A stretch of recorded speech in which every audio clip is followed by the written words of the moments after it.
Universels, Biologics for All.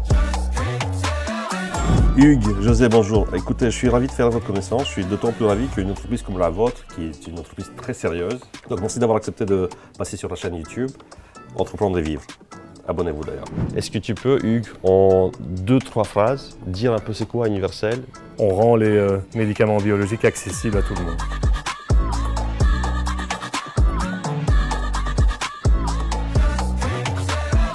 Donc ici, ce que vous voyez, en fait, c'est notre labo modèle. Ce qu'on fait ici, c'est du développement technologique de fabrication d'ARN et d'ADN.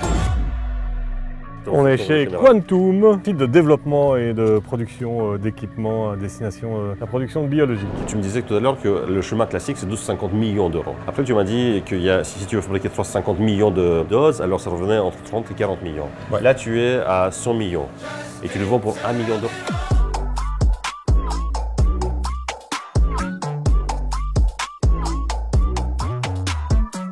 Tu as une liberté totale pour faire ce que tu veux, c'est ton projet. Bienvenue chez Exoterra, CDMO en vecteur viraux. Ok, Voilà. Bienvenue Stas. c'est gentil, merci. 250 millions de doses de vaccins ARN par an. Et ça, c'est une capacité normale du marché ou c'est énorme? Non, alors, pas du tout, non. Et ça, c'est dû justement à notre technologie de production. Donc c'est ça qu'on fournit.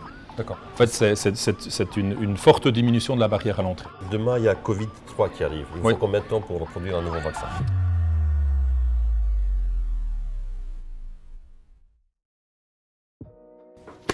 Salut les amis, aujourd'hui nous avons la chance de venir dans le bureau de Universel et passer une journée avec les patrons d'Universel. C'est qui? C'est Hugues et José, on va les rencontrer tout de suite. Le seul inconvénient, c'est que je suis arrivé un peu plus tôt aujourd'hui et donc Hugues n'est pas encore là. Et en attendant, on va en profiter pour faire quelques belles images de ce beau bureau ici à Bruxelles en attendant que Hugues arrive. Donc on va voir ça.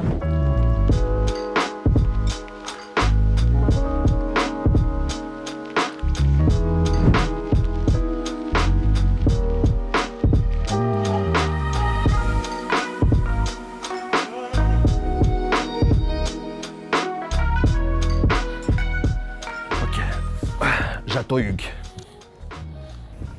Hello Hugues. Salut Hugues. Monsieur Stas. Exact. Salut Hugues. Comment tu vas? Ça va et toi? Toi bien Hugues? La Nous vie est allons belle. arriver un peu plus tôt aujourd'hui, donc on a pu profiter de faire un tour sans toi du bureau. Ah, et alors? Ça te dérange pas? Qu'est-ce que t'en penses? C'est très très beau, mais ça me dit absolument rien de quoi il s'agit ici. Est-ce que tu peux, Hugues, en 2-3 phrases, dire un peu c'est quoi Universel? On rend les médicaments biologiques accessibles à tout le monde. D'accord. Sites de production sont où? On a un site de production à Jumet, allée centrale, notre base, notre campus. Ok. Et puis on a 2 unités de fabrication d'équipements à Nivelles. D'accord. Que en Belgique? Aujourd'hui, les unités de production sont en Belgique. Ok. Par contre, la représentation commerciale est à travers le monde. Génial. Tu vends dans combien de pays? Je vends dans plus de 140 pays, Génial. C'est quoi le pays où tu vends le plus? vraisemblablement les États-Unis. Génial. Combien d'employés travaillent dans ta boîte? 450 personnes. Ok. Quel est le chiffre d'affaires de ta société? Ah, en IFRS, pour rendre les choses compliquées, C'est quoi IFRS? c'est 9 millions. Ah, c'est une méthodologie comptable. Exact. La Américaine.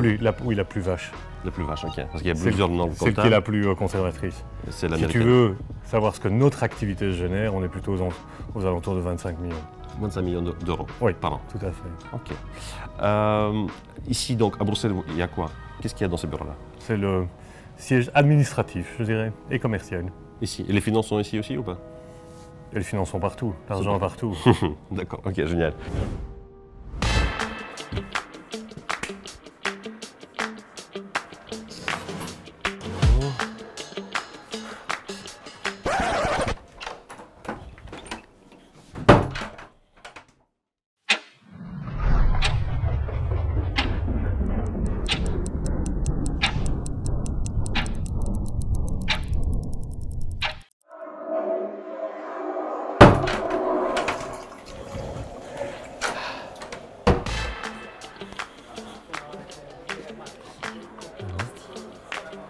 Non.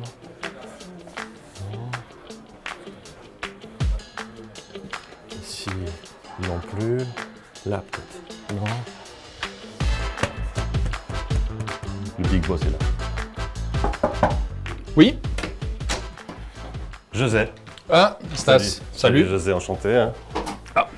Salut José, enchanté. Ça va bien? Très bien. Ça va bien? José, c'est le co-associé de Hugues dans la société Universelle. Absolument. Et alors, Hugues vient de dire que c'est toi qui ferais apparemment le tour de l'usine ici à Nivelles. Oui. Et qu'on va pouvoir, pendant la visite, en profiter pour te poser des questions entrepreneuriales, entre autres. Absolument. Ça te va ou pas? Absolument. Donc ici tu es donc chez Quantum. Hein? Exact. Donc une des 5 composantes d'Universels. Ok. Ok. Cool. J'ai 10 000 questions à te poser. Ok. T'as du temps pour moi ou pas? Tu commences par la première. Exactement. Ok. Moi, je pense que ça vaut la peine de commencer par le tour. Ok, let's go. C'est parti? Je prends mon badge, qu'on puisse revenir. Go. Et on y va. Tu as un agenda de ministre. Tu sais qu'on a fixé cette date-là il y a 3 mois. J'ai pas un agenda de ministre, c'est faux. C'est faux? Hugues, je voulais juste commencer à couvrir le sujet de Universels. Vous vendez à qui vos produits? C'est quoi? Ce sont des institutions, des gouvernements, des sociétés privées? Universels ne vend à personne. Chouette. Universels a une mission qui consiste à rendre les biologiques accessibles. Et donc on a différents types d'audience pour nos différents business models. Et donc si tu veux des cas concrets dans les différentes sociétés qui composent le groupe, chez Quantum, ils vendent à des sociétés de toute taille, actives dans les technologies du mRNA. Je peux t'interrompre parce qu'on n'a pas encore abordé le sujet de Quantum, Universel. Tu peux faire un peu l'introduction de ces sujets-là? Universel Technologies qui fait des équipements dans le domaine de la culture virale. D'accord, ça c'est Universel Technologies. Et ensuite on a Exoterran, un Exoterran. CDMO. CDMO, c'est quoi? Ouais, Contract Development Manufacturing Organization. En gros, c'est la mise à disposition de technologies pour la recherche, pour les études cliniques et pour la production en GMP de matériel biologique à destination des acteurs du secteur. D'accord. Et l'autre société? Et Quantum, Quantum, qui est une nouvelle expérience dans les équipements, mais cette fois-ci non plus sur la culture virale, mais dans le domaine de l'ARN messager. Okay. Alors la question que je posais tout à l'heure à Hugues, à laquelle il ne pouvait pas répondre, c'est le loyer. Il me dit chiffre, c'est pas moi. Toi, tu connais le loyer de ce bâtiment? Je connais, tout à fait. Combien? 150 000 par an. Ok. Ouais. Pour combien de mètres carrés? 2000 à peu près. Sachant que ce qu'on loue, c'était un bâtiment vide dans lequel nous avons construit. Hein. Donc à ces 150 000 de loyer au propriétaire, il faut ajouter tout l'amortissement, tous les frais de fonctionnement des labos que tu vas voir maintenant. Bien sûr. Et dans lesquels on a dépensé 5 millions. Donc c'est un dépôt complètement vide dans lequel vous avez investi beaucoup d'argent? 5 millions. 5 millions pour aménager tout ça ici? Oui, tout à fait. Oui. Okay. Combien de personnes travaillent ici? 100 au total. Okay. Si tu prends les gens qui sont ici, plus nos collègues à Paris, qui sont une petite vingtaine. Collègues à Paris. Donc on a une filiale à Paris, à Évry, dans le Génopole, qu'on a racheté en décembre 2021. Ce sont des anciens de l'Institut Pasteur. Donc on a tout de suite vu un match en termes personnels, en termes de vision, en termes justement de vision entrepreneuriale. On a vu la complémentarité des technos et des objectifs de l'impact qu'on voulait avoir.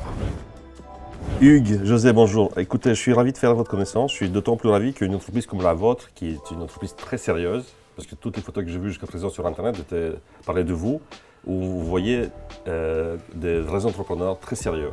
Et ici, le format de la chaîne est fortement différent, parce que je veux justement sortir de ce côté sérieux-là et montrer votre côté humain, votre parcours entrepreneurial, parler de votre business et parler surtout de chiffres, puisque c'est une chaîne pour les entrepreneurs. Donc merci d'avoir accepté de passer sur la chaîne YouTube Entreprendre et Vivre. Abonnez-vous d'ailleurs. Hugues et José, pouvez-vous présenter votre société Universelle en 2-3 phrases? Ça c'est pour lui. Non, c'est pour lui. Allez hop. Donc Stas, tu as vu le logo d'Universels et tu as vu le mot d'ordre, hein? Biologics for All. Donc Universels, ça naît d'une envie d'avoir un impact sur la santé, sur l'autonomie, sur la capacité des gens, de manière générale, des peuples, à être en capacité de développer les médicaments essentiels dont ils ont besoin. Donc ça, c'est Universels. Et on le fait à travers quoi? À travers de la technologie. Donc fondamentalement, ce qu'on fait au quotidien, c'est développer des technologies pour que d'autres puissent produire les vaccins essentiels, les médicaments essentiels les plus difficiles à produire. Donc on est une boîte de techno avec cette ambition d'avoir cet impact-là en termes d'autonomie. Ok. Est-ce que je peux connaître le nombre d'employés et le chiffre d'affaires? Donc aujourd'hui, on emploie dans les différentes sociétés au niveau de la maison mère, on emploie 450 personnes. et ont consolidé IFRS, qui est une norme comptable relativement stricte, on génère 10 millions d'euros de chiffre d'affaires. Maintenant, si tu veux considérer l'impact en chiffre d'affaires qu'on en a, on est plutôt aux environs de 25 millions d'euros de chiffre d'affaires. D'accord. Quelle est la projection de ce chiffre? Parce qu'on a vu lors du tour que vous avez fait, la première vente d'un certain produit a été faite en 2022 et le carnet de commandes est déjà pas mal rempli pour 2023. Quelle est la projection du chiffre d'affaires en 2023, 2024, 2025? Donc cette année, on devrait atterrir aux environs de 30 millions d'euros de chiffre d'affaires en norme IFRS. Et l'objectif à 5 ans est d'être à 250 millions d'euros de chiffre d'affaires. Est-ce qu'il y a une sorte de valorisation sur le marché de votre société aujourd'hui? Est-ce qu'elle existe? On connaît la valeur? Les valorisations sont des choses que les investisseurs ne souhaitent pas voir dévoilées dans le public de manière inconsidérée. Donc si tu demandes ta valorisation à Odoo, il ne va pas te la donner non plus. Si, il me l'a donné. Il t'a donné la valorisation sur base de la dernière transaction. Tout à fait. Ça, je peux te la donner. Je veux bien savoir, sur base de la dernière transaction. Donc on avait un post-money de 240 millions d'euros. Sur base de la dernière transaction, le dernier investissement. La dernière levée de fonds. On va voir la verrière. La raison pour laquelle on a choisi, enfin Hugues a choisi ce bureau-là, c'est parce qu'il y a une verrière. Je ne l'ai pas encore vu, on va découvrir ça tout de suite. Et en fait, la verrière donne sur la Wallonie, qui est la terre d'accueil de Universels. C'est l'intérêt de l'endroit. Donc vous avez choisi ce bureau-là parce qu'il y a ce bel endroit? Ah oui, tout à fait. Pourquoi? Ben, écoute, le cadre de travail, ça détermine le bonheur au travail. Et combien de mètres carrés tu as ici? On a 1000 mètres carrés. Cher ou pas? On a pris l'opportunité, non? On a pris l'opportunité pendant la crise Covid. Okay. Donc au moment où les grands promoteurs immobiliers craignaient pour l'occupation des bureaux à Bruxelles, on a saisi une opportunité sur le marché. Très attractif, loyer gratuit. Loyer gratuit? Pendant un certain temps, oui. Exact. Et on peut vous connaître le prix maintenant? Qu'est-ce que tu payes pour... J'en ai aucune idée, mon ami.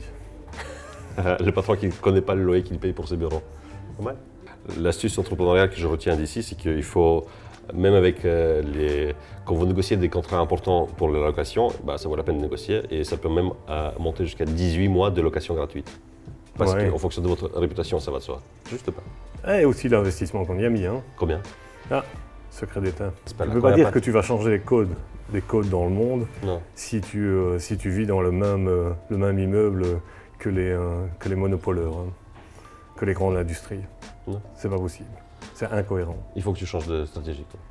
Il faut que tu sois cohérent par rapport à ce que tu fais. C'est vrai. Sinon, tu perds l'adhésion de tes employés. Oui, tout à fait d'accord. On y va? Donc, pour récapituler, qu'est-ce que vous faites ici sur ce site-là? Mais d'un langage très simple. Alors, je crois que le plus simple pour répondre à ta question, c'est qu'on voit ici, l'image que vous avez ici. Donc, si je te pose la question, qu'est-ce que tu vois? Un conteneur. Tu vois des conteneurs. Donc, tu pourrais te croire sur un bateau ou sur un parking de station-service d'autoroute. Donc ici, ce que vous voyez, en fait, c'est notre labo modèle. Donc ce que Quantum fait, c'est la même chose que fait Universels. C'est développer des technologies de production de médicaments complexes, comme de l'ARN ou des virus, qui sont des technologies tellement intensifiées qu'on peut construire des usines de très très grande capacité dans des labos comme ça. Donc en gros, ce qu'on fait ici, c'est du développement technologique de fabrication d'ARN et d'ADN. Combien de doses tu peux fabriquer dans un conteneur comme ça? Alors, ce que tu vois ici, il y en a 14 des conteneurs. Okay. Un bloc de 5, un bloc de 4, un bloc de 5 là-bas. Donc ça, la surface totale de ce Lego, entre guillemets, de ce puzzle de 14 conteneurs est d'à peu près 350 mètres carrés. Et donc ici, on pourrait produire 250 millions de doses de vaccins ARN par an. Par an? Oui. Et ça, c'est une capacité normale du marché ou c'est énorme? Non, pas du tout, non. Et ça, c'est dû justement à notre technologie de production, qu'on va voir tout à l'heure dans mon autre labo. Et donc ici, si tu veux, la valeur qu'on va proposer à nos clients, c'est de pouvoir entrer dans le marché de la production avec une barrière à l'entrée qui est de loin diminuée, qui est la barrière de capital dont tu as besoin pour monter une usine. Et donc aujourd'hui, on pense que sur la base de toute la techno qu'on a développée, des modèles économiques qu'on a construits, quelqu'un pourrait s'installer, devenir un producteur en Afrique du Sud, au Sénégal, au Vietnam ou au Brésil. Je cite ces pays parce qu'on travaille avec eux. Et fournir une très grande région avec plusieurs centaines de millions d'habitants pour un coût à l'entrée de 30 à 40 millions. Alors que si on n'utilise pas nos technos, ce coût à l'entrée serait supérieur à 250 millions.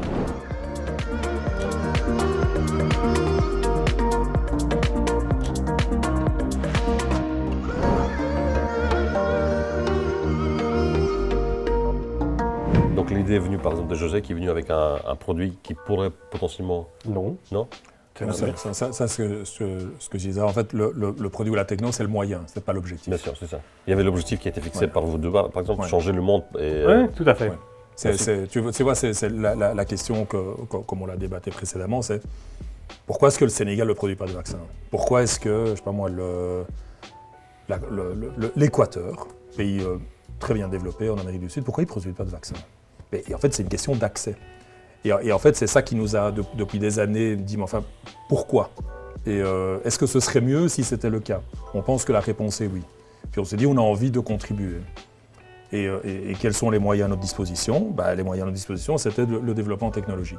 Donc c'est vraiment ça le cheminement. Hein. C'est sonner cet objectif, on a identifié des barrières. Barrière, c'est capital. Voilà, il me faut 200 millions. J'ai pas 200 millions. Est-ce que nous, on peut leur donner les moyens d'atteindre leurs objectifs d'autonomie en production de médicaments complexes en diminuant cette barrière? La réponse est technologique. Donc pour nous, une des grandes satisfactions aujourd'hui, c'est que déjà 2 fois l'année dernière, l'OMS, Organisation mondiale de la santé, vient nous visiter et dit « Je veux travailler avec vous ».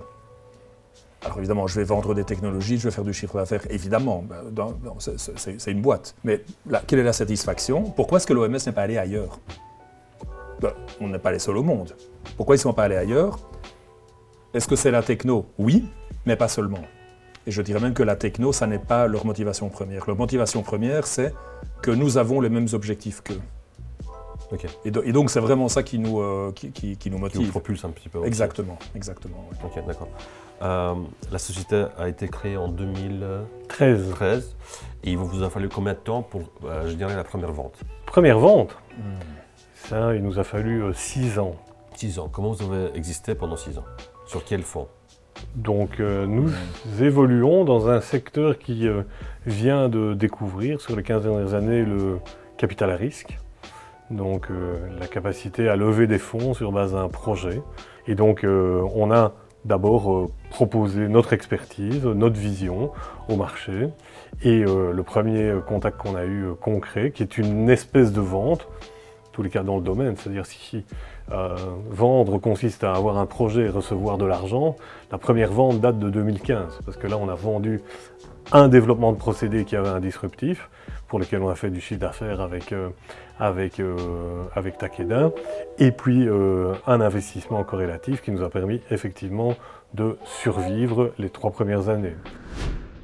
Est-ce que c'est un produit déjà viable? Est-ce qu'il est déjà commercialisable? Demain, il y a quelqu'un qui vient pour donner 30-40 millions, oui, qui veut signer, qui veut payer. Est-ce que tu peux déjà livrer ces 350 mètres carrés dans un pays qui demande? Donc oui, non seulement je peux, mais donc le premier bot de commande de Quantum est arrivé le 23 décembre de l'année passée. Et on est devenu aujourd'hui le fournisseur préféré, ou le fournisseur privilégié de toute une série de projets qui sont sponsorisés par l'OMS.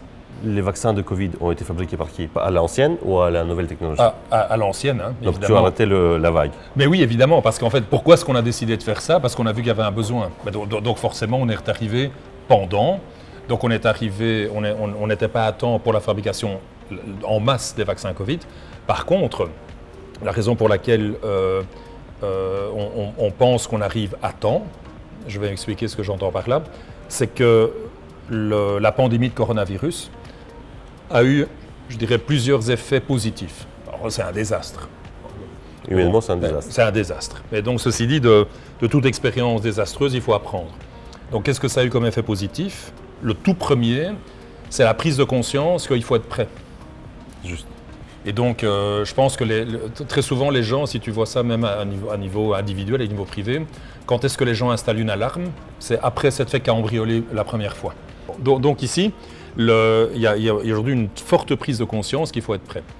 c'est grâce, si je peux utiliser de nouveau hein, le terme, c'est grâce à la pandémie de coronavirus qu'aujourd'hui, il y a un flux d'investissement massif qu'on n'a jamais vu dans le continent africain.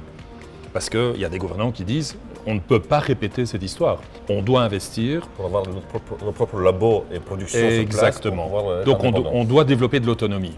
On doit développer de l'indépendance. On doit développer une société de la connaissance. Ok. Demain, il y a Covid-3 qui arrive. Il faut combien de temps pour produire un nouveau vaccin? Alors, sur la base de tout ce que nous avons développé ici, il me faudrait 24 jours. Quand je dis des jours, c'est parce que tout est maintenant bien développé. Il me faudrait 24 jours entre le moment où je reçois la séquence du virus et le moment où je produis la première fraction de microgramme, donc toute petite quantité d'ADN qui va me permettre de faire de l'ARN. J'aurai cet ARN 2 semaines après, donc je me retrouve à 6 semaines. Et une fois que j'ai cet ARN, je vais pouvoir faire ma première étude in vivo dans un modèle animal qu'on utilise toujours, qui est la souris de laboratoire. Donc ça veut dire que je pourrais avoir mon premier candidat après 3 mois. Donc ça c'est toute une contribution intellectuelle de modélisation des molécules d'ARN, de bioinformatique. Donc toute la conception se fait par ordinateur. Et ensuite, évidemment, il faut fabriquer des petites quantités. Et quand on sera prêt avec ces petites quantités, on doit monter en échelle. Et c'est là où notre techno intervient, c'est-à-dire que la montée en échelle reste petite. L'équipement, la technologie de grande échelle qu'on a développée, qu'on va voir dans l'autre labo, elle a à peu près la taille de 2 armoires. Et cette machine-là pourrait fabriquer aussi autant de doses? Et cette machine-là, toute seule, pourra fabriquer 100 millions de doses d'ARN par an. Et elle est dans un labo. Bon, ici, vous voyez je dirais une usine complète basée sur des conteneurs. La première machine de fabrication d'ARN qu'on a développée, qu'on a installée, elle est dans un labo portable. Donc ça veut dire que je pourrais l'installer, la mettre dans un labo, sur un camion, dans un bateau et l'envoyer n'importe où, pour production locale. Ok, d'accord. Les connaissances, c'est toi qui les as ou c'est toute l'équipe? Demain, tu as envie de partir en vacances, n'est plus du tout parler de ta société. Est-ce qu'il y a quelqu'un qui te remplace? Parce que est-ce que la connaissance est chez toi ou les partager aujourd'hui, elle est documentée? Alors, tout est partagé et documenté. Okay. Bon, moi, je suis, si je peux m'appeler comme ça, moi je suis un grand cristallisateur. Donc il faut imprimer quelque chose. Bien sûr, il faut faire le donc ça, je pense que ça c'est ma contribution principale. Je suis en général celui qui dit on va faire ça. Tu donnes la tendance, tu donnes la direction à prendre. Tout à fait. C'est là où je trouve beaucoup de plaisir dans ce que je fais. C'est tout le processus de développement qui part toujours de l'objectif. Quel est l'objectif? Une techno tellement petite qu'elle permette à des gens d'avoir un impact, de fabriquer rapidement quelque chose qui est nécessaire avec une barrière la plus faible possible. Ça, c'est l'objectif. Et puis, tu dois traduire ça, tu dois le matérialiser. Et donc, c'est là où je pense qu'on a une équipe qui est très forte pour dire, OK, je pourrais le faire comme ça, je pourrais le faire comme ça, je pourrais le faire comme ça, quels sont tous les pour, les contre, comment on pourrait faire, à faire du prototypage rapide. J'ai ici 3 imprimantes 3D qui tournent en continu à tester des concepts.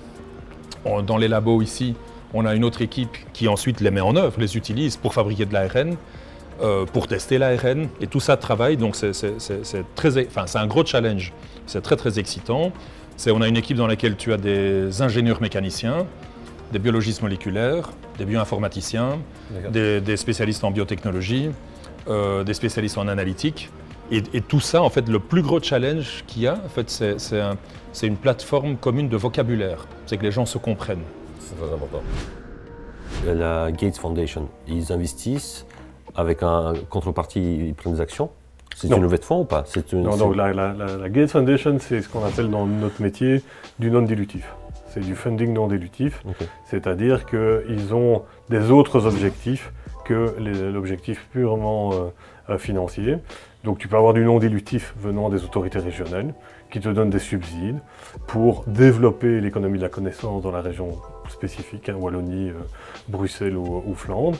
Et en ce qui concerne la fondation, c'est de développer des technologies qui vont rendre les médicaments accessibles. La contrepartie qu'ils te donnent, donc ils te donnent l'argent, et la contrepartie qu'ils te demandent, c'est dans le secteur défini, donc Global Access Commitment Agreement, dans le secteur défini, ils te demandent de faire un geste commercial sur le prix des équipements que tu as développés. Pendant une certaine période ou sur toute la période? Sur une dizaine d'années. Ok. Comment est-ce qu'on contacte la Bill Gates Foundation? Il y a deux aspects, je laissais José terminer sur les questions éminemment pratiques. Il y a la première de savoir si effectivement tu es dans le secteur dans lequel opère la Gates Foundation. Bien sûr. Le second, là, c'était l'avantage d'être dans l'écosystème belge. C'est-à-dire que dans le domaine dans lequel on était, GSK avait déjà collaboré avec la Gates Foundation et donc ça crée un réseau à l'intérieur qui a déjà travaillé avec la Gates Foundation. Donc José s'est appuyé sur l'écosystème belge, plus toutes les connexions qu'il s'était faites du temps où il travaillait chez GSK, pour effectivement se positionner à plusieurs points d'accès. Donc il n'y a pas un point d'accès, donc il n'y a pas uniquement contacté M. Gates, mais il y a contacté tout son réseau d'experts, plus contacter des acteurs à l'intérieur de la Gates Foundation. Et après, à partir de ce moment-là, tu dois beaucoup préparer, mais normalement, tu es capable, si tu as des idées géniales comme celle de José, d'arriver à obtenir un financement. C'était facile ou difficile d'avoir des subsides de la Gates Foundation? Alors, j'ai deux réponses. J'ai la réponse aujourd'hui et la réponse à ce moment-là. Donc la réponse aujourd'hui avec le recul, en fait, oui. C'était simple, dans le sens où effectivement, on était dans le type de boîte qu'ils voulaient financer. Okay. La réalité, c'est que ça nous a quand même pris 2 ans. Pour avoir entre les premiers contacts, leur expliquer ce qu'on faisait, comprendre leur retour, ce que eux nous disaient. Et puis on est passé à travers un concours. On est passé pour le premier projet, on est passé à travers un concours, 185 projets, ils en ont sélectionné 3. Donc c'est vrai que ce processus, c'est un processus très très intense, entre la première proposition, la proposition complète, et puis j'ai toujours évidemment tout mon historique d'email. On est passé à travers 42 versions de budget en 9 mois, pour 42. Donc la 42e a été celle qui a été approuvée pour arriver à obtenir le premier support financier. Pourquoi avez-vous choisi la Belgique alors que le taux de taxation est un des plus élevés au monde? On est une société d'impact. Notre objectif aussi, c'est de créer de l'emploi en Belgique. Donc en ce sens, avoir créé 450 emplois sur les 9 dernières années nous rend très fiers. Je crois que le deuxième choix aurait été les États-Unis, indépendamment du taux de taxation. Et j'insiste aussi sur le côté taux de taxation. Je pense que pour un entrepreneur, le taux de taxation comprend à la fois la taxation sur la société et la taxation de la plus-value. Donc je pense que de ce côté-là, on n'a pas trop à se plaindre au niveau belge. Ça c'est vrai. Par contre, si tu revends la société, on n'est pas taxé sur la plus-value. Ça, c'est un gros avantage. Tu es de quelle formation? J'ai un bachelier en droit et en sciences économiques pures. J'ai fait une licence en droit, en criminaux et en sciences managériales. Et puis j'ai fait de sciences fiscales et je suis parti pour un exécutif MBA à l'INSEAD et puis pour des compléments de formation en innovation au MIT. D'accord. Tes connaissances technologiques viennent d'où en fait? Parce que tout ce que j'ai entendu là, c'est... aucune connaissance technologique. Merci de l'avoir remarqué. Mais, je veux dire, ton discours technologique par rapport à ton domaine vient d'où? C'est José qui complète un petit peu ton côté technologique? Non, José est le génie du duo. Donc c'est effectivement lui qui... parce qu'il ne suffit pas de maîtriser, ou en tous les cas de connaître un secteur, une technologie, il faut pouvoir sublimer les connaissances si tu veux te différencier et avoir du succès au niveau international. Et ça c'est le job de José, qu'il fait à merveille. D'ailleurs, il est reconnu comme un des meilleurs développeurs de procédés au monde. Sans cela, on n'aurait pas le soutien sans faille de la Bill & Melinda Gates Foundation. Et tu le connais d'où, José? Dans un jury lié à une formation exécutive de l'ULB en entrepreneuriat. Et parmi les présentateurs, il y a José. Il était étudiant à ce moment-là? Qui avait terminé son PhD et qui, en transition, avait eu l'idée d'une première société à lancer. Et donc il impressionne le jury. Et il y avait un prix significatif de 100 000 € à octroyer pour le lancement de la société.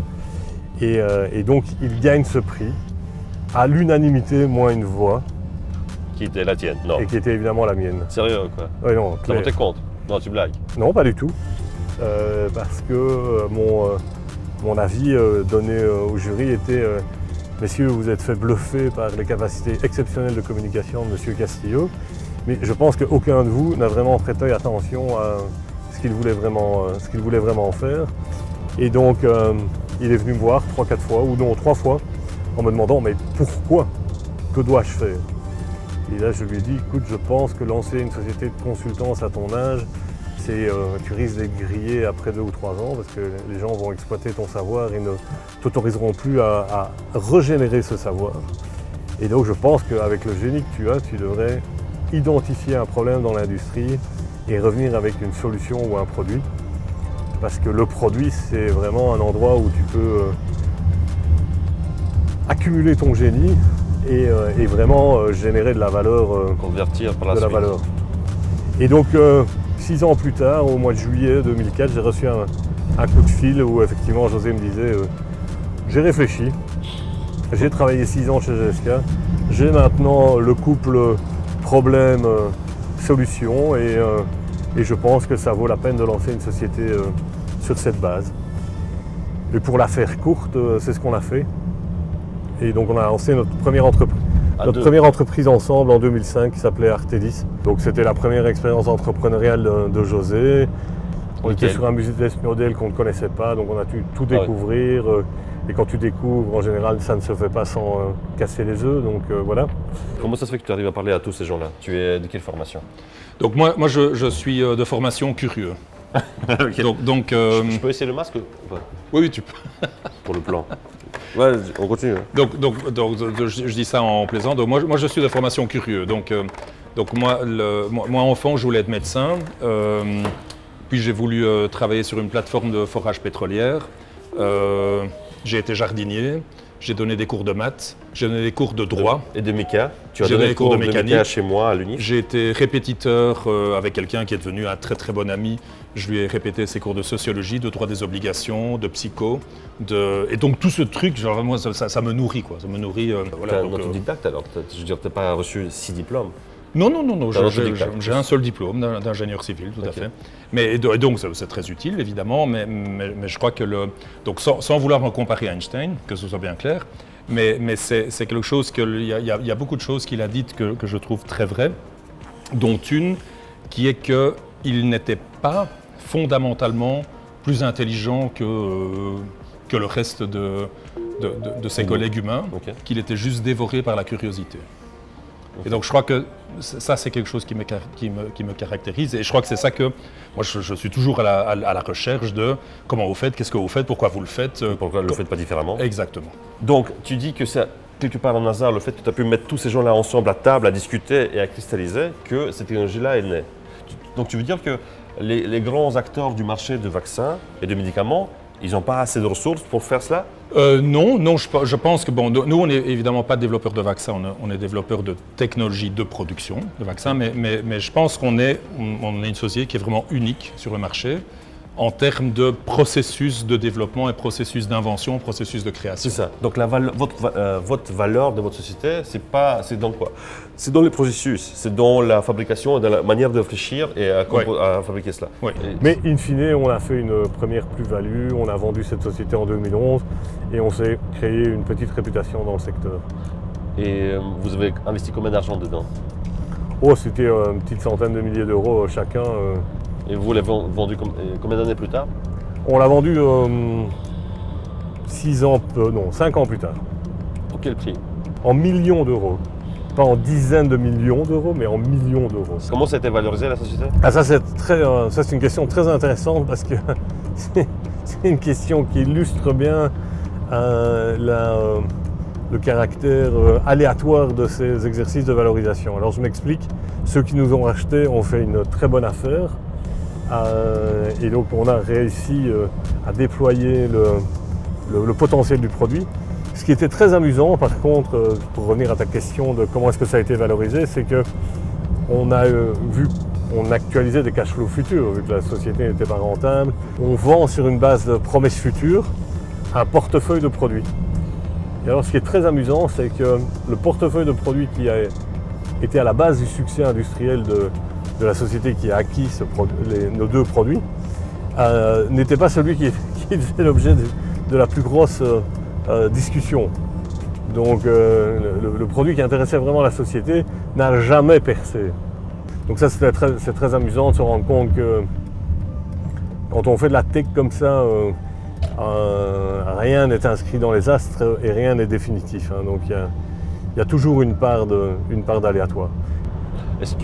Quelle était la probabilité que ça fonctionne chez l'investisseur, enfin chez celui qui a racheté votre société, que ça fonctionne? Pour répondre à ta question, les sociétés n'achètent ces technologies que si elles sont certaines qu'elles ont un potentiel commercial. Donc la capacité de réussite est assez élevée. Maintenant, il y a aussi dans un secteur où tu as beaucoup de monopoleurs ou d'oligopoleurs, tu as aussi parfois des gens qui achètent des technos pour les tuer, quoi. Oui, acheter un concurrent. Bon, voilà, ouais, moi je contrôle 60% du secteur, j'ai pas envie que X vienne mettre à mal mon monopole. Je n'ai pas non plus envie de changer le mindset de mes clients. Donc j'achète cette techno qui est effectivement plus prometteuse, mais je la bute. Et en gros, vu que je suis monopoleur, donc j'ai 60% du marché. Donc effectivement, ça bénéficie aussi à mes concurrents, mais fondamentalement, ça me fait plaisir à moi aussi de ne pas avoir de concurrents alternatifs. Hugues, en résumé, comment est-ce que la société que tu as vendue avec José a été valorisée? En résumé, en 2 phrases. Comment ça a été valorisé? DCF et earnout. Très simple. Discounted cash flow et Okay. On a eu une clause earnout de 4 ans et on devait rester, et José restait dans l'entreprise 3 ans pour assurer le succès de l'entreprise. Donc voilà. Ok, c'était valorisé d'une manière tout à fait classique. On peut vraiment dire aujourd'hui qu'on est un j'allais dire des influenceurs, Oui. dans le sens où les technos qu'on développe, quelques années après, en fait, ont un impact sur le marché. Et le reste de l'industrie nous suit. Donc ça c'est une des... Non mais Anne, donc, hop, devant la caméra, tu peux venir. Viens. Donc ça c'est une de nos grandes innovatrices. Okay. Donc ça c'est Anne qui nous vient de l'Université de Liège, Oui. qui a fait sa thèse à UCL, pas l'Université catholique de Louvain. Attends. Non, t'as pas de micro. Si, il arrive ton micro. Il arrive. La prochaine fois tu frapperas avant d'entrer. C'est là où je disais Anne passait par hasard, mais donc très très bien. Okay. Donc Anne est ingénieure aussi de l'ULG, donc c'est une des collaboratrices les plus créatives dans l'organisation. Je peux poser la question à Anne? Non, c'est moi d'abord. Vas-y. Comment tu définirais le processus de création, enfin ou le processus d'innovation, avec tes mots, ta vie au quotidien? Il y a un lien de subordination ici, tu vois. Pas du tout. Pas du tout? Bah justement, je voulais voir par rapport à son patron précédent, la différence. Ah, son patron précédent, ok, très bien. Mon patron précédent, ça va être compliqué de comparer parce que c'est toujours des profs universitaires. Mais ici, par exemple, Anne, au bout d'un an, elle dit, écoute, José, ça n'a pas abouti, mes expériences n'ont pas abouti. On n'a pas le choix, ça aboutit toujours. Ça aboutit toujours? Il faut toujours trouver le moyen pour que ça aboutisse. Okay, pour le moment, on y est toujours arrivé. D'accord. Donc c'est cette créativité, cette liberté des employés qui fait qu'on arrive à des résultats tout à fait innovants. Donc je pense qu'évidemment, comme tout, hein, donc l'image comme ça où on a une idée dans sa douche et puis je crois que c'est un truc génial, je pense que ça n'existe pas. Okay. Je pense que tout vient par des petites impulsions et mon expérience, ou comment ce que je vois, c'est que ça vient surtout par l'échange. Par l'échange, par l'opposition, par la différence de vue, de vision. Et je pense que c'est ça qui fait notre succès. Alors je ne vais pas dire que Anne disait donc son environnement universitaire jusqu'à il n'y a pas très longtemps où tu es dans un contexte libre, c'est-à-dire où on vous dit ok tiens quel est ton projet, bah, fais-le. On n'est pas dans ce contexte-là ici. Donc en fait c'est une créativité mais qui est quand même cadrée. Il faut vouloir qu'on a des objectifs. Anne, oui. Qu'est-ce que tu fais comme boulot ici? Moi, je suis dans l'équipe qui développe tout ce qui est équipement. Et moi, c'est plutôt la passerelle entre le process et l'équipement. Donc, je collabore beaucoup avec les équipes process, aussi bien la partie upstream que la partie downstream. Et c'est vérifier que tout ce qu'ils ont développé à l'échelle là-bas, sera bien implémenté correctement dans l'équipement.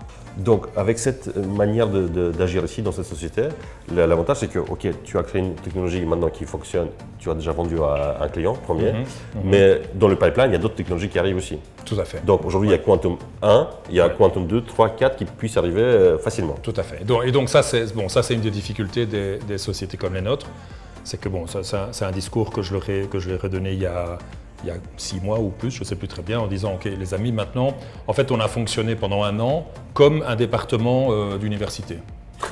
C'est fini. » Parce qu'on doit rendre compte. Parce que maintenant, j'ai quelque chose, je dois le vendre. Il ne faut pas oublier, je dois vivre. Hein.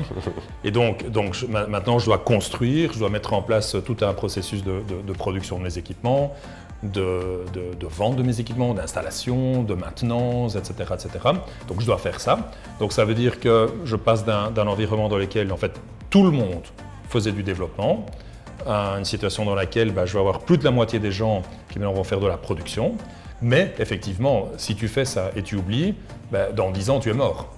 Parce que ton cycle de produit sera passé, donc tu dois continuer à alimenter ton pipeline. Et donc maintenant ce qu'on est en train de faire, c'est ça. C'est maintenant balancer les équipes avec des collaborateurs qui ont le profil de Anne, qui vont continuer à faire du développement, qui vont déjà, alors qu'on a un développement, une technologie de rupture, vraiment tout à fait nouveau, mais elle, son job, c'est déjà de prévoir la suite. Ok.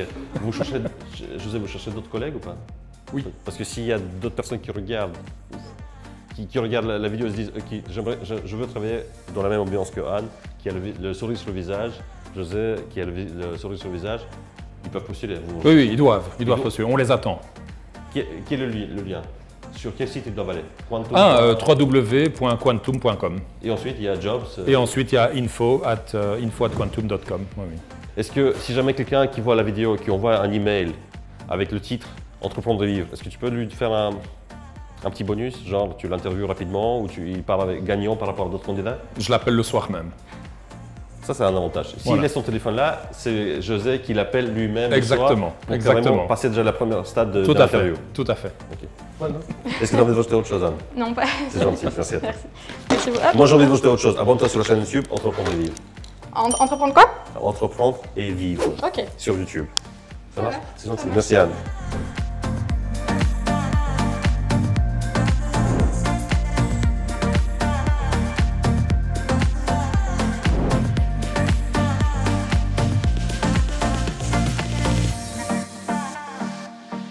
Apparemment, il y avait une IPO qui était prévue à la fin de 2022. Ça ne s'est pas fait. Il y a des raisons. Est-ce que c'est prévu en 2023? Il y a eu en 2022 ce qu'on appelle un hiver nucléaire sur les marchés de la biotech et apparentés. Donc c'est-à-dire qu'en fait, ça n'est pas qu'il y a eu moins de financement, c'est qu'il y a eu quasiment plus aucun financement de la chaîne allant du venture capital jusqu'au marché des capitaux. On a fait tout le parcours de préparation à l'IPO, on est certifié IPOable par des cabinets de consultance faits, mais il a fallu prendre en compte les aléas du marché et retrouver du financement entre-temps, d'où la conclusion d'une série D au mois d'octobre, et on va continuer à se financer en 2023 à travers du non dilutif et à travers éventuellement des augmentations de capital, le temps de se préparer pour une éventuelle IPO. D'accord. Avec toute cette dilution, vous avez combien de parts chacun aujourd'hui? On a 7,6% chacun de la société. Okay. Donc c'est effectivement une dilution qui est importante au regard des normes appliquées pour les entrepreneurs de tech, mais qui est relativement normale pour des entrepreneurs de deep tech. Alors d'où vient la différence? C'est le fait qu'on est dans une entreprise, dans une société qui est éminemment capital intensif et dont les accès au marché sont assez importants. Concrètement, mettre au travail une équipe de programmeurs suppose de payer les programmeurs d'acheter des PC. Mettre au travail des scientifiques suppose d'acquérir au minimum des laboratoires qui valent 5 à 6 millions d'euros. Comment est-ce que vous départagez les rôles au sein de Universel? Qui s'occupe de quoi? La version fun ou la version vraie? Fun, toujours fun. Je suis son shit manager. C'est-à-dire? Il fait que ce qu'il aime et je fais le reste. C'est vrai ou pas? À peu de choses près. Il me reste encore des trucs que j'aime pas, mais bon, je le fais quand même. Mais bon, il sort quand même sa poubelle le soir, quoi. Oui, pas tous les jours. Pas tous les jours. Donc, ça, moi je préfère la version vraie, quoi. Après les titres, on s'en fout. Ce qui est le plus important, c'est qu'il est passionné par tout un domaine qui permet de créer beaucoup de valeur. Il faut des gens qui créent de la valeur. Bien sûr. Moi, je suis là pour la capturer, mais lui, il est là pour la créer. Exactement. Et la créer, c'est effectivement avoir des idées qui soient disruptives. Ça paraît trivial quand tu l'écoutes, mais c'est vachement compliqué. Il y a de l'automation, il y a de l'ingénierie chimique, il y a de la biologie moléculaire. Il y a aussi du business, parce qu'il est en plus businessman. C'est quoi Exotera? C'est un CDMO, Contract Development Manufacturing Organization. Donc on développe des procédés et on met en production des médicaments biologiques, que ce soit des vaccins, des thérapies géniques, à destination soit des grands acteurs de la pharma, soit des petits acteurs de la biotech. Combien de personnes travaillent dans Cette société occupe aujourd'hui 150 personnes. D'accord. Quel est le chiffre d'affaires? C'est le chiffre d'affaires est de 8 millions d'euros aujourd'hui, norme IFRS. Quelle est la valeur ajoutée de la société par rapport à la concurrence? Donc de manière générale, c'est un secteur qui demandait de la capacité additionnelle et qui était limité par la disponibilité de main-d'œuvre qualifiée pour opérer ces usines. Donc on a la chance en Belgique d'avoir cette main-d'œuvre qualifiée. Donc on a aujourd'hui un CDMO de taille très conséquente pour le marché européen, de plus de 11 000 m² déployés et plus de entre 80 et 100 millions d'euros d'investissement. Exotherma, ça a été financé comment? C'est pareil par des fonds d'investissement? Exotera, c'est un bel exemple d'ingénierie financière. Donc on a levé des fonds de série C en 2021, donc on a levé 70 millions d'euros. Donc on a mis une partie en capital dans Exotera, et puis on a levé ce qu'on appelle dans le métier une senior debt, donc une venture debt venant de l'EIB pour une trentaine de millions. On a complété ça par des emprunts bancaires, donc des crédits classiques d'investissement, plus des leasing, et ce qui nous a amené à pouvoir financer à la fois le déficit opérationnel de Exotera, plus toutes les installations. Aujourd'hui, c'est bien une entreprise rentable, d'accord. C'est une activité qui se développe favorablement, et donc la rentabilité est attendue pour la fin 2024. Par rapport au fait qu'on a lancé cette activité il y a 2 ans, ça reste exceptionnel de pouvoir faire déjà 8 millions d'euros de chiffre d'affaires et 20 millions cette année. Donc ça c'est exceptionnel. Maintenant, par rapport à la capacité générale de l'usine, qui est plus ou moins 140 millions d'euros, il reste du travail de conviction de marché à faire. Est-ce que tu seras prêt à vendre la société si demain tu as un gros acteur qui arrive qui dit « je veux tout racheter » ? On est toujours ouvert à ce genre en tant qu'entrepreneur qui lève des fonds en VC ou en private equity, la question de la possession de sa société est une question qui est très vite évacuée. Donc il faut être capable de vendre sa société assez naturellement quand l'opportunité se présente. Donc c'est ce qu'on a fait de manière adéquate pour Artelis et puis pour Mastercell. Donc je pense que de ce côté-là, on n'a pas d'attachement excessif à ce qu'on crée. Il faut juste se couvrir les pieds. Ok. Et on peut passer de l'autre côté. On prend n'importe quel... Ici, on est dans un labo mobile d'un seul conteneur. Ouais. De quoi est-ce que c'est différent des autres conteneurs?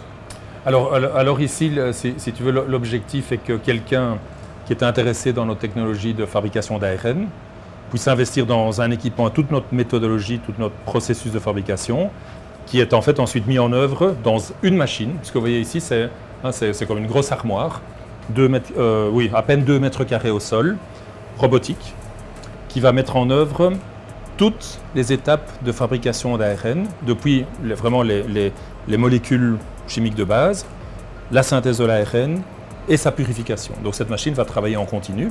Et cette machine que vous voyez ici, dans le labo ici fait 25 mètres carrés, ceci va être à même de produire 100 millions de doses de vaccins par an. Juste ça. avec notre techno. Dans le Covid, Ça peut vaccin être, Covid. donc c'est Covid, mais ça peut être un futur vaccin contre la grippe, ça peut être un futur vaccin contre C'est déjà opérationnel ou pas? En fait, cette année, on va déjà placer 10 équipements. 5 grands comme ceci et 5 plus petits pour faire de la recherche. Ok. Qu'est-ce que ça coûte au client? Ça va coûter à peu près 1 million d'euros. C'est tout. Pour Oui. fabriquer 100 millions de doses Ouais. par an. Oui, tout à fait. Ouais. Ouais. Et donc, ce qu'on voulait donner aussi, et donc c'est pour ça que ceci est installé dans un labo mobile, évidemment, un client peut installer ça où il veut. Ou bien il S'il prend a le des- conteneur. Voilà, il peut prendre un conteneur comme ceci. Donc, ça veut dire qu'on donne cette flexibilité en plus. Attends, est-ce que vous captez toute la valeur? Parce que tu me disais tout à l'heure que le chemin classique, c'est 12,50 millions d'euros. Après, tu m'as dit que si tu veux fabriquer 350 millions de doses, alors ça revenait entre 30 et 40 millions. Ouais. Là, tu es à 100 millions et tu le vends pour 1 million d'euros. Oui, mais donc ça, c'est la machine. Donc, mon modèle d'affaires, c'est le modèle Nespresso. Donc, tu vas chez MediaMarkt, tu achètes une petite machine, ça coûte pas très cher. En fait, où est le business? C'est pas dans la machine, c'est dans les capsules. Un truc de fou, quoi. Et c'est de là que vient le. le... C'est disruptif, en fait. Oui, C'est tout à fait. hyper disruptif, en fait. Parce que tu changes complètement non seulement le pricing, le business model, mais la technologie. Enfin, tu fais tout ça, tu casses complètement le marché, quoi. Voilà, on redesign le marché. Ouais. De tous les points de vue. Approche, parce que le client, ce qui est facile pour le client, c'est qu'il ne doit pas investir 12,50 millions aujourd'hui. Il investit juste dans ce conteneur-là 1 million d'euros. Et ensuite, si la maladie n'apparaît jamais, Voilà. c'est le côté 1 million d'euros. Par contre, s'il y a un stress de maladie, Il est prêt. il est prêt et Exact. vous êtes prêt aussi. Exact. Oui, exactement. Donc tu suis non seulement vis-à-vis de la technologie qui est tout à fait nouvelle et géniale, mais en plus, tu es adapté en fonction des circonstances de ce qui va se passer dans le monde. Exactement. C'est exactement, les deux exactement. critères, quoi. Et c'est pour ça que j'ai insisté avant en disant qu'on n'est pas juste des fabricants de machines. En fait, la machine, c'est juste un moyen. Et cet équipement ne fait que faire tout ce qu'on a conçu, tout le travail intellectuel, Bien sûr. de design d'ARN, de conception de tous les réactifs pour la production d'ARN, de mise en place, c'est ce que disait Anne, comment j'en fais un processus industriel. Et ça, c'est tout petit, mais c'est un processus industriel. Tout à fait. Et en fait, c'est ça notre valeur ajoutée. Comment est-ce que vous partagez les tâches? Si vous n'êtes pas d'accord sur une décision, qu'est-ce que vous faites? Un bras de fer? Mais je crois que c'est pas. Donc, comme dit Cécile, on n'est pas les deux patrons. Donc, il y a un CEO chez Universel, c'est Hugues. Ok. Et ça correspond à un job, à une mission. Bien sûr, ok, c'est ça. Il a en fait monté la boîte et moi, j'ai créé le business. Ce qui n'est pas du tout la même chose. Donc, moi, j'ai passé pendant plusieurs années 100 à 150 000 par an hors de la Belgique. Parce qu'avant de faire quelque chose, tu dois savoir quoi faire. Bien sûr. Il y a toujours des avantages et des inconvénients. Tu as pointé le fait qu'on n'avait que 15%, mais donc c'est un avantage. C'est-à-dire qu'en fait, il y a quelqu'un qui a 85% de la boîte. Et donc ça nous permet de ne pas nous retrouver en solo à nous engueuler, parce qu'en gros, on ne contrôle rien. Donc on a un board composé de 7 membres plus une dizaine d'observateurs qui sont effectivement les régulateurs de nos conversations. Donc, et puis, in fine, on a un board à qui on rapporte, et puis on a fondamentalement aussi la sanction du marché. Parce que c'est bien de convaincre ton associé, c'est bien de convaincre ton manager, c'est bien de convaincre ton board, mais si le marché ne te suit pas, il ne te valorise pas et ne te donne pas d'argent pour continuer, tu retournes. Donc, peu de conflits potentiels parce que c'est dilué dans toute une nécessité de trouver des compromis, de trouver les meilleures solutions. Comment se fait le relationnel avec ces investisseurs? On a une gouvernance assez vaste parce qu'on a effectivement déjà 5 sociétés différentes qui ont chacune leur conseil d'administration. Mais ce sont des réunions quoi, mensuelles? Par exemple, il y a quelqu'un qui vient aussi de la Fondation Gates ou pas? Donc on a des réunions de type de corporate governance, je crois qu'on a une 30 à 35 par an. Pour te donner l'exemple concret, tu parlais de la Fondation Gates. Mais Hugues doit pas être là. C'est moi qui m'occupe de ça. Ok. Et c'est une réunion hebdomadaire. Là, hein. C'est toutes les semaines, ils veulent parler. Ok.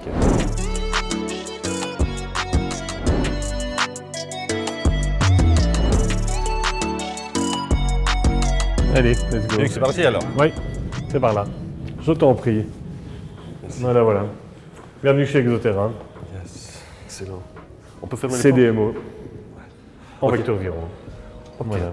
Bienvenue Stas. C'est gentil, merci. Tu m'as déjà fait une belle introduction à cette usine. D'accord. Maintenant, on va voir les choses, on va pouvoir mettre les images au nom et tu vas nous expliquer un peu plus en détail. Oui, suivez-moi. On va dans le couloir de visite. Pourquoi un couloir de visite? Parce que ce genre d'usine requiert un accès très sécurisé et un habillage spécifique pour éviter les contaminations.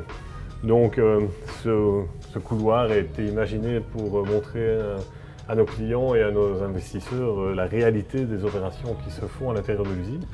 Donc quand je te disais qu'on ne souhaitait pas te faire habiller, tu devrais t'habiller comme ça pour aller en zone. Honnêtement, Hugues, ça ne me dérangerait pas de t'habiller comme ça.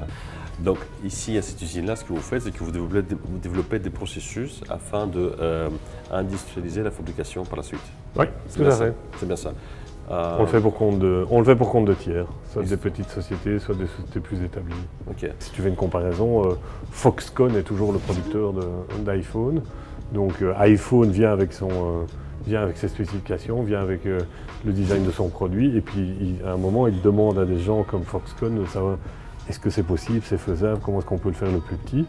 Et puis à partir du moment où tu as développé le know-how, il y a un moment où le métier de certaines sociétés n'est pas nécessairement de produire le produit qu'ils ont développé. D'accord. Mais vous avez cette option-là également de produire en masse le processus, en utilisant le processus que vous avez développé Oui, ici. tout à fait. Et qui a fait le design, le processus de cette usine-là? Est-ce que ça a été développé par José? Non. Donc, c'est un autre type d'expertise que celui de José. Donc des gens qui sont capables de designer des usines comme ça, il y en a beaucoup. Et puis après, il y a aussi des gens qui sont capables de les opérer. De l'idée de la construction de cette usine-là jusqu'au jour de l'ouverture, il y a eu combien de temps écoulé? Et donc ça, c'est un exploit qu'on n'a pas les stats, mais on pense qu'on n'a jamais construit une usine aussi vite en Europe. À 18 mois, donc c'est un record, oui. Tu as un autre produit phare dans la pipeline. Oui. C'est quoi ce produit-là? Alors, c'est une autre plateforme de production, mais d'ADN synthétique. Ça me dit absolument rien. Alors ça, c'est un processus, une technologie qui va fabriquer de l'ARN. Et donc quand tu vois dans la chaîne de la vie, avant l'ARN, il y a l'ADN. Et donc l'ADN, pour fabriquer de l'ARN, en fait, j'ai besoin d'ADN. Donc ça veut dire que si je fournis cette solution à mes clients pour fabriquer de l'ARN, ils vont me dire, enfin ils me disent, mais est-ce que vous avez une solution pour fabriquer l'ADN dont j'ai besoin pour fabriquer de l'ARN? Et donc la réponse est oui. Et donc c'est ce qui a motivé, c'est ce qui nous a motivé en 2021 à rechercher à travers le monde des gens qui pourraient compléter notre équipe en termes de connaissances, de savoir-faire. Et c'est comme ça qu'on a racheté cette société à Paris, Synelix. Et donc ça vient ajouter, c'est une disruption, une rupture supplémentaire. Et donc ça veut dire qu'on va avoir la chaîne complète. Donc ça je disais, dans 3 mois, quelqu'un me dit, est-ce que vous pouvez me designer tel ARN contre telle maladie? Ben, je peux dire oui. Donc la première vente de cette technologie-là a eu lieu en 23 décembre 2022, donc il y a à peine un mois. Génial, félicitations. Ah non, c'est super, on est très contents. Oui. La première vente, elle est toujours super excitante. Tu investis du temps, de l'argent et tout, et puis tu sais pas, tu n'es pas à 100% sûr que ça va plaire au client, parce qu'il a parfois ces exigences-là. Mais là, tu l'as fait. Et là, je peux dire que c'est la première fois, parce que c'est la 3e grande technologie qu'on développe. Okay. Une qu'on a développée, Hugues et moi, dans notre première société, qu'on a créée en 2005. Ouais. Qui a été revendue. Qui a été revendue. Ça, c'est devenu une techno de référence dans le domaine de la thérapie génique. Et puis on a développé une techno de production de virus aussi, de vaccins, avec la fondation Gates. Ça, c'est dans Universal Technologies. Okay. Et celle-ci, c'est la 3e grande techno qu'on développe pour la fabrication d'ARN. Mais c'est la première que les gens m'achètent sans qu'elle existe encore. Donc ils achètent une option future. Oui, donc ils ont acheté. Il y a des gens qui nous ont visités ici à partir du mois de juin de l'année passée. Cette machine n'était pas encore là. Je leur ai fait visiter le conteneur en disant mais il est vide et elle va être ici. Donc ton carnet de commande est bien rempli ou pas? J'ai déjà des bons de commande pour 80% de mon budget 2023. Parce que tu sais qu'avant de venir ici, je posais des questions au club, parce qu'en parallèle de la chaîne YouTube, j'ai aussi un business club. Tout à fait gratuit pour les entrepreneurs. Donc tu es plus que le bienvenu.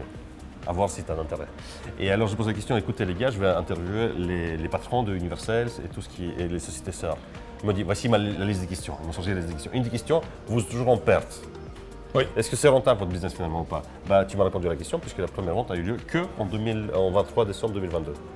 Pour la RN. Hein. Pour la RN. Et le reste? Mais évidemment, notre technologie de production virale, cette année, donc en 2022, on a fait 10 millions de revenus.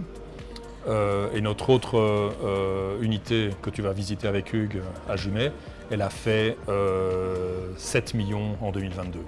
Mais ça, c'est juste le début. Hein. Ça, c'est juste le début. Donc 2023, on sera à combien? Quel chiffre d'affaires? Écoute, 2023, on devrait être aux environs de 40 millions, mais l'objectif est très lourd. Oui, bien sûr. Je sais que vous déposez des brevets. Je voulais juste savoir quel est le coût de dépôt et quelle est la partie la plus chiante dans le dépôt de brevets. Le brevet, c'est une activité très chère. Combien? Mais donc un brevet sur sa durée de vie, ça peut te coûter 75 à 100 000 euros. Entre la première rédaction, tu dois payer quelqu'un pour l'écrire. Tu n'écris pas un brevet comme tu écris un article scientifique. Donc il faut des gens compétents, des cabinets extérieurs. Il y a les dépôts. Et puis au fur et à mesure où tu avances dans tout le processus d'analyse du brevet par l'Office européen, l'Office américain, enfin tous les offices nationaux. Et chaque fois que tu veux déposer dans un pays, ben, ça peut être 7 000 $ aux États-Unis, mais ça peut être 20 000 $ au Brésil, ça peut être. Donc ça veut dire, et puis tu dois maintenir le brevet en vie. Donc évidemment, c'est un vrai investissement. Et dans notre secteur d'activité, c'est une nécessité absolue. Hein. Le chiffre que je te mentionnais précédemment, pour Quantum uniquement, depuis qu'on a commencé à développer les technos d'ARN, en 18 mois, on en a déjà déposé 15. Et ça continue, hein, donc il y en aura probablement encore au moins 5 cette année-ci. Mais c'est en même temps, si tu veux, un gage une garantie pour tes investisseurs que la valeur est là. Bien sûr, tout à fait. Ouais. C'est une question que aujourd'hui vous la posez au début. Pourquoi est-ce que vous êtes si connu et si populaire, la Société Universelle? Parce que tout le monde en parle. Permettre à la Belgique de se positionner au point de vue géopolitique dans la question de l'accès à la santé, ça n'est pas anodin. On est une des rares sociétés à avoir 30% de gens qui ont entre 30 et 35 ans. Donc c'est une audience qui n'est pas nécessairement l'audience classique des sociétés qui font la une des journaux économiques. Il y a plein de choses et donc je crois que ça c'est... On a une audience, on a un impact, on a quelque chose qui est géopolitique et au niveau économique c'est intéressant. Ok, d'accord. Ok, merci beaucoup pour l'interview en tout cas. Avec plaisir. Merci. Attends, oh là, t'as perdu ton truc.